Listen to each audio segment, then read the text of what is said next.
Halo semuanya, sungguh senang sekali berjumpa dengan Anda semua dalam acara podcast kali ini.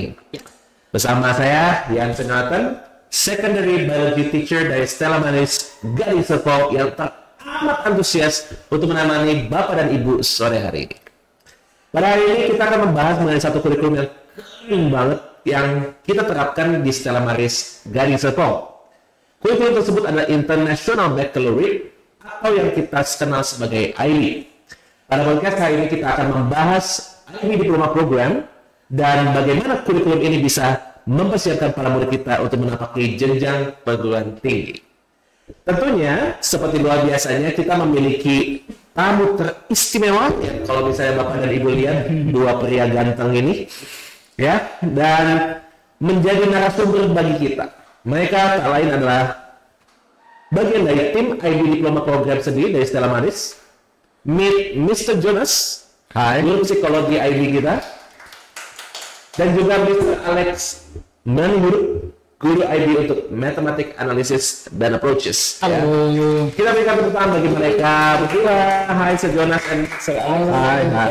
Ini baik sekali. Ya, nice. Kayaknya antusias buat podcast pada hari ini ya. Baik, luar biasa. So Jonas, mungkin kita bisa memulai podcast itu dengan penjelasan mengenai IB Diploma Program itu sendiri. Saya melihat kurikulum ini keren sekali, So Jonas. Ya, bisa nggak, So Jonas, jelaskan mengenai IB Diploma Program? Ya, oke. Jadi IB itu sebenarnya udah lama banget ya. Dari tahun 1968. Jadi cukup lama. Tapi awal mula IB itu mereka mulai untuk yang usia 16 sampai 19 tahun. Jadi SD itu belum ada. Baru SMA. Wow. Ya. Dan ini didirikan oleh beberapa guru di Swiss, tepatnya di Geneva. Gitu. Dan mereka saling mempunyai visi juga untuk punya ya pendidikan yang bisa membuat murid-muridnya sebagai global citizen. Jadi nggak cuma lulus, tapi juga sebagai orang-orang yang benar-benar care dan mau berkontribusi di dunia ini. Nice. Melalui ilmu apapun itu. Begitu. Jadi nggak cuma akademik doang, tapi juga dari segi sosial mau berkontribusi. Itulah sebetulnya visi dari IB itu sendiri. Berarti ini bisa dari semua negara bisa itu ya? Iya. Wow. Dan kita Stella Maris itu sudah authorized sejak tahun 2006. Wow. Ya, 2006. Lama ya? Cukup lama ya? Jadi almost 20 years nih ya kita Kira-kira. kurikulum Kira-kira. kita setelah Mas dari Jepang udah selama hampir 20 tahun mengemban IB ini. Nah, jadi keren sekali ya. Nah, Sir Alex, saya pengen tanya, bagaimana sih sebenarnya kurikulum itu bisa berbeda dengan kurikulum sekolah yang lain ya? Saya ingat waktu pas mungkin juga saya mengalaminya di SMA itu kita masih ada kayak macam penjurusan IPA, IPS, bahkan bahasa dan itu saya ini karena tuh ada stigma anak-anak pinter itu pasti adanya di IPA gitu kan, sedangkan yang lain nggak pinter gitu. Nah, kira-kira IB Diploma Program itu kayak gitu nggak ya, Sir ya? Nah, itu pertanyaan sangat bagus sekali nih, Mister. Jadi beda ya. Jadi IB itu tuh dibuatnya itu untuk apa ya, mempersiapkan murid untuk menjadi sukses gitu kan ya. Dan ya berbeda dengan zaman kita dulu di mana kita dibagi-bagi IPA, IPS. Nah, kalau di sini kita sudah ada 6 grup subjek di mana setiap murid yang mau ngambil IB itu sudah bisa memilih mata pelajaran yang sesuai dengan keinginannya sendiri. Nah, ada 6 grup subjek nih. Grup yang pertama itu disebut Studies in Language and Literature. Nah, dari namanya udah belajar tentang literatur English, Indonesian gitu ya. Terus ada juga grup 2 itu namanya Language Acquisition. Ini anak-anak tuh diajari untuk menjadi mahir dalam berbahasa asing tentunya ya. Bisa ada, kalau di sini kita ada program apa sih, Jerman sama Mandarin gitu ya. Jadi belajar itu. Terus juga ada grup yang ketiga di mana anak-anak tuh belajar tentang individuals and society. Nah, kebetulan salah satu gurunya nih Mr. John. Jelasin Mr. Jonas, apa sih di situ belajar apa? grup 3 ya, itu kita selama kita offer ada economics, ada business management, ada psychology, dan juga ada information society in digital societies. Jadi di sini untuk grup 3 atau individual societies ya, kita fokus kepada ilmu-ilmu yang secara langsung berhubungan dengan interaksi antar manusia. Makanya untuk ITDS atau Information Technology in Digital Society itu fokus kepada bagaimana sih teknologi itu mempengaruhi interaksi masyarakat. Canggih sekali. Jadi bukan belajar tentang coding ya atau tentang hardware, mungkin ada sedikit tapi lebih fokus ke bagaimana itu mempengaruhi gaya hidup masyarakat. Menarik sekali ya. Kayaknya waktu pas saya SMA nggak pernah belajar gitu. Iya. Makin canggih ya, memang sesuai dengan kebutuhan zaman. Ya betul. Nah itu juga grup ketiga nih. Iya. Ada grup keempat, grup apa tuh? tentang experimental sciences. Oke. Ini Mr. John, nanti Pak Mr. Jansen bisa ini jawab pelajarannya gimana Mr.? Iya, kalau misalnya di grup sendiri ada yang namanya biology, fisik dan juga fisik ya. Sebenarnya sih ada juga di chemistry di situ. Cuman karena ada anak-anak tersebut ingin juga menjadi dokter, maka kita pisah. Ya, kita pisah grup di chemistry-nya itu di grup 6 sehingga biologi dan chemistry itu bisa diambil bersamaan seperti itu. Tapi secara overall itu adalah mata pelajaran subjek mengenai sains, ya dilatih untuk berpikir kritis tentang fenomena-fenomena alam, eksperimen dan segala macamnya seperti itu. Iya, baik. Nah itu di grup 5 pelajaran saya nih, mathematics. Nah kalau itu kan mathematics itu momok ya, menakutkan. Enggak nih, jadi anak-anak tuh diperbolehkan untuk memilih mathematics yang mana yang sesuai dengan mereka. Baik. Jadi ada analysis dan approaches buat mereka yang suka menganalisis tuh ini rumus dari mana nih. Nah, itu boleh ngambil itu, atau mereka suka matematik tapi lebih suka diaplikasikan ke biologi, ke physics, chemistry, ada namanya application and interpretation. Nice. Jadi benar-benar sesuai gitu dengan kebutuhan anak-anak. Jadi nggak semuanya matematika yang ini, kalau misalnya dia nggak begitu kuat gitu dalam matematika, dia boleh milih yang SL ataupun yang lebih. Jadi emang benar-benar bagus ya di desainnya. Dan yang terakhir itu ada grupnya namanya The Arts. Nah ini namanya udah jelas dong, Arts gitu ya. Nah, kebetulan kita di sekolah ini yang kita offer itu visual arts. Jadi murid-murid yang berbakat di lukis ya kayaknya, lukis itu, ya, mereka boleh milih itu. Nice. Tapi seperti yang tadi Mr. bilang kan, mau jadi dokter tapi mau ngambil biologi sama chemistry, tapi mereka itu dalam satu grup. Nah, kita fasilitasi juga. Jadi grup chemistry itu di grup, kita pindahkan di grup ya, jadi bisa terakomodasi. Jadi bisa diambil juga. Wow. Itu luar biasa sekali, keren sekali ya. Jadi benar-benar kita itu mengakomodir keinginannya anak-anak, apa mereka maunya. Nah itu difasilitasi sama IB Diploma Program. Bagus sekali ya. Iya. Aduh, coba dulu saya ambil IB ya. Mungkin saya mau menambahkan ya, teman-teman itu bahwa kalau ngambil sains itu berarti anak pinter yang enggak. Betul. Di IB sendiri kita melihat semua subjek itu cukup equal. Mungkin untuk mengerti ya, tapi ada pelajaran namanya theory of knowledge. Di mana kita itu menghubungkan antara berbagai subjek. Misalnya art. Kan suka nggak remeh ya? Kamu jadi apa kalau ambil art? Tapi di TOK ini kita belajar bagaimana sih hubungan art dengan biology misalnya. Bahkan hubungan art dengan mathematics. Disiplin ya. Betul. Itu untuk menunjukkan ada perbedaan antara beberapa subjek, tapi juga ada hubungan, ada koneksi antara berbagai macam subjek tersebut. Ya. Baik. Math dengan bahasa bahkan. Bahasa dengan art. Sains dengan art juga bisa. Baik. Sains dengan language. Koneksinya ya. Karena memang sebenarnya ilmu itu terkait satu sama lain ya. Kita nggak bisa lihat ilmu itu sebenarnya terpisah-pisah. Dan ada TOK yang menyambungkan itu juga. Betul. Wow, nice ya. Luar biasa. Keren banget ya. Nah, Bapak dan Ibu, kita sekarang sudah lebih memahami tentang IB Diploma Program itu dan pemilihan mata pelajaran IB. Bagaimana pilihan-pilihan mata pelajaran tersebut tentu akan dapat terkait dan mempersiapkan mereka di perguruan tinggi dengan jurusan yang mereka pilih. Nah, kita tahu ya Sir Alex dan Sir Jonas bahwa selain yang kita bicarakan biology ya dan juga physics, math, psikologi itu kan kadang terkait sama hard skill ya, tentang apa sih kemampuan seseorang untuk bisa menguasai materi. Dan juga sebenarnya kita melupakan ada aspek juga yang lain seperti soft skill, komunikasi, kolaborasi dan segala macam. Nah, saya pengen tanya, apakah kurikulum IB ini juga mensupport anak-anak itu bisa terasa soft skill-nya? Ya, contoh di pelajaran saya psikologi ya, kita ada namanya simple psychology experiment, dan itu harus dilakukan secara grup. Ya, dan itu ada beberapa soft skill yang bisa diasah. Contohnya adalah communication, karena mereka harus kan dalam grup ya, mereka harus saling berkomunikasi, terutama dalam hal menganalisa data.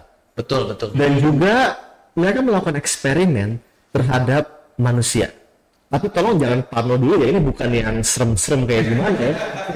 Masalahnya itu eksperimen tentang memori, misalnya dikasih bahan kayak warna atau black and white, mereka lebih ingat yang mana begitu. Bukan itu ya. Nah, pas eksperimen mereka kan harus memanage manusia di kelas. Ya, banyak mungkin 30 anak, 15 anak minimal. Ya, itu butuh komunikasi antar sesama group member. Ya, karena kalau misalnya kita miss apa, entar data bisa nggak valid. Gitu. Karena kan mereka manusia, bukan benda mati. Betul. Ya kan? Kita harus benar memastikan bahwa everything is gonna go alright during the experiment itself. Nice. Gitu. Jadi itu salah satu bagaimana pelajaran IB itu bisa menumbuhkan soft skill. Nice. Ya, itu cuma salah satu contohnya doang.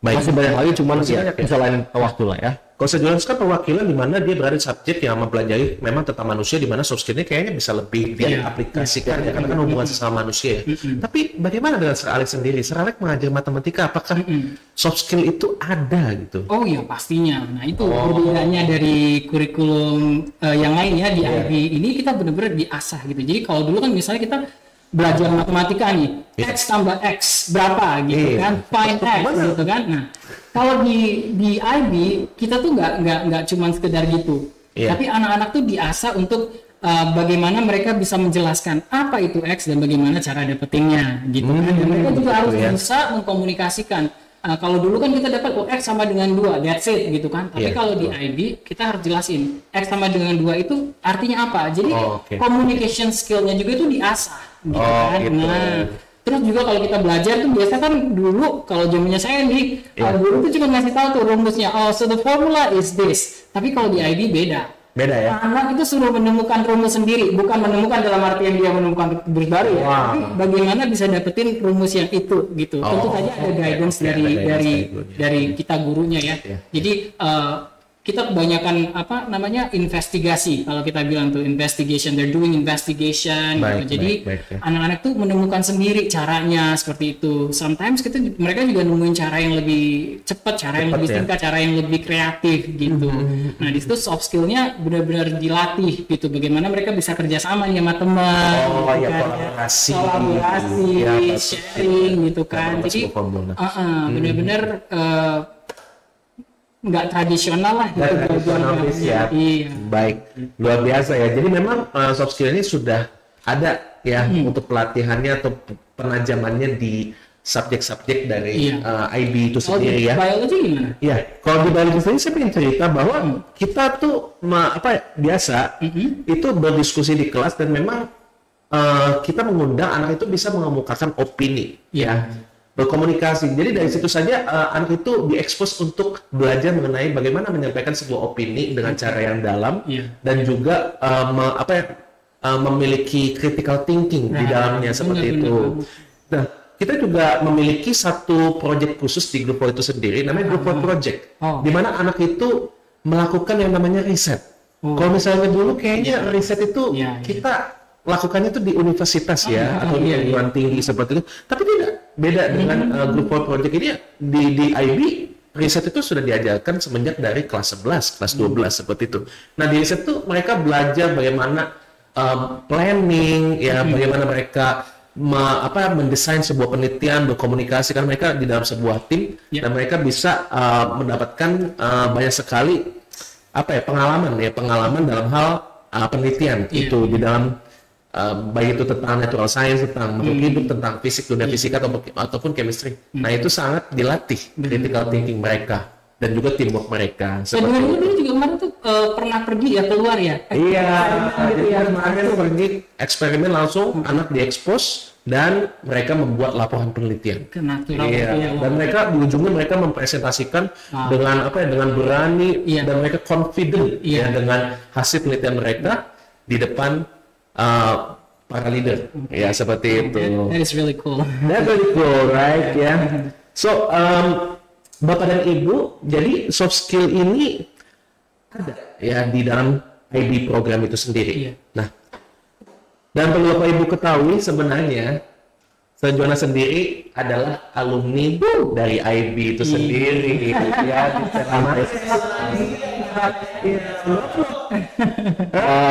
sebenarnya segini.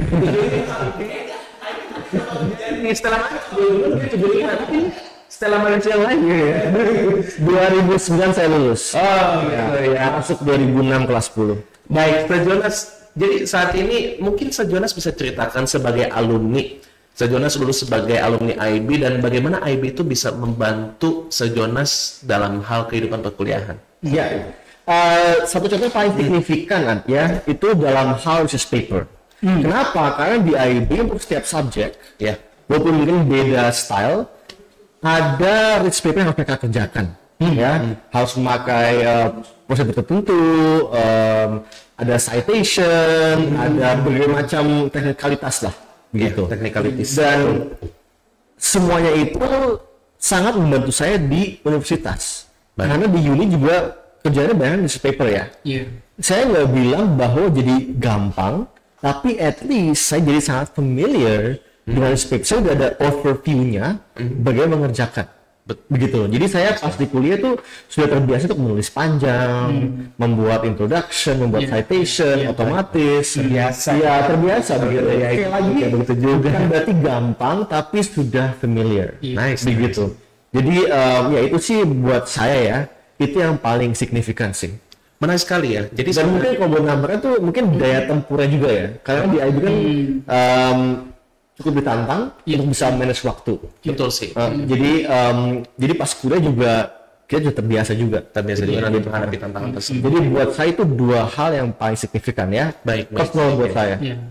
Baik. Terima kasih Sir Jonas. Tapi relevansinya kayaknya IB ini bisa menjadi sebuah persiapan yang baik untuk universitas ya. Dan pastinya kalau misalnya kurikulum sebagus ini itu bisa mempersiapkan ya tentunya universitas tersebut acknowledge IB dong. Berdasarkan pengalaman dari Sir sendiri atau mungkin alumni-alumni lain, apakah IB ini membantu ketika anak melakukan pendaftaran di universitas? Ya, oke. Sangat membantu terutama di luar negeri ya. Contoh signifikan adalah di tahun ajaran yang lalu kita ada murid dia diterima di Hong Kong. Di Hong Kong dan karena skor IB-nya tinggi, dia mendapatkan 100% scholarship. Begitu. Ya. Jadi ya memang nilai IB itu diakui di banyak universitas ya, terutama di luar. Because it's internationally recognized. Betul. Keren. Jadi dari segi administrasi, dari segi entrance ya, IB bisa membantu dalam hal tersebut. Baik, Bapak dan Ibu bisa melihat bahwa IB sangat diterima oleh universitas-universitas bahkan kalau perlu, this is internationally recognized ya. Universitas luar negeri pun bisa mana IB dan bisa melihat itu sebagai sebuah kurikulum yang sangat bagus sehingga mungkin mereka nggak perlu melakukan tes ulang ya kepada anak-anak tersebut ya. Jadi dan juga IB itu bisa mempersiapkan anak-anak tersebut untuk kehidupan di perguruan tinggi. Nah, Bapak dan Ibu, tanpa terasa nih kita memang sudah hampir di ujung acara kita ya. Sedih sekali ya. Tapi dari sesi ini saya mendapati banyak sekali keuntungan kalau misalnya siswa itu masuk di IB ya. Nah, tapi di akhir sesi ini izinkan saya bertanya juga kepada Sir Jonas dan Sir Alex, bagaimanakah penonton dapat mengetahui lebih banyak mengenai IB? Ya, karena podcast kita ini terbatas dalam hal waktu ya. Entahkah itu cocok, ataukah mereka harus memilih IB atau tidak. Nah, bagaimana pendapat Mr. Jonas dan Mr. Alex? Ya mungkin paling baik ya kalau misalnya ada waktu bisa mampir ke Selamaris mungkin. Iya. Di sini kita sangat terbuka untuk menjelaskan apa, jenjangnya bagaimana, bergunanya untuk universitas kayak gimana ya, dan kita bersiap untuk menjawab berbagai macam pertanyaan. Baik, begitu. Baik dari kepala sekolah, dan bahkan guru-guru kalau ada waktu luang kita mau menjelaskan. Karena kita juga ada IB Open House ya. Betul. Ya, ada open house betul. Dan Bapak dan Ibu terbuka loh. Kita stay update dengan informasi sosial media kita. Kalau misalnya ada IB Open House, Bapak dan Ibu bisa hadir. Iya. Dan mengetahui lebih banyak mengenai IB. Iya. Jadi kalau bisa datang, kalau memang tinggal terlalu jauh, ya bisa contact person. Iya, betul. Setuju. Ya. Bagaimana dari Sir Alex sendiri? Ya kalaupun misalnya anaknya belum tahu nih pasti mau ngambil apa, masih bingung nih, biasanya galau gitu ya. Jangan takut, tadi tuh kita ada konselor juga ya, ada juga GP koordinator yang siap membantu gitu, siap mengarahkan apa sih yang terbaik ya buat anak yang cocok dengan kemampuan dia seperti itu. Pokoknya di IB itu seperti yang tadi kita bicarakan tadi itu ya, anak-anak diasah untuk menjadi independent learner, critical thinkers gitu kan ya, dan itu merupakan seperti yang tadi pengalamannya Mr. Jonas plus point untuk nanti di university. Gitu. Nice. Jadi Bapak dan Ibu, IB sangat membantu anak-anak Bapak dan Ibu untuk mencapai impiannya. Baik. Kita sudah tiba di akhir dari acara ini. Sekali lagi terima kasih Sir Jonas dan juga Sir Alex yang sudah memberikan banyak sekali informasi mengenai kurikulum kita yang super kece habis ini ya.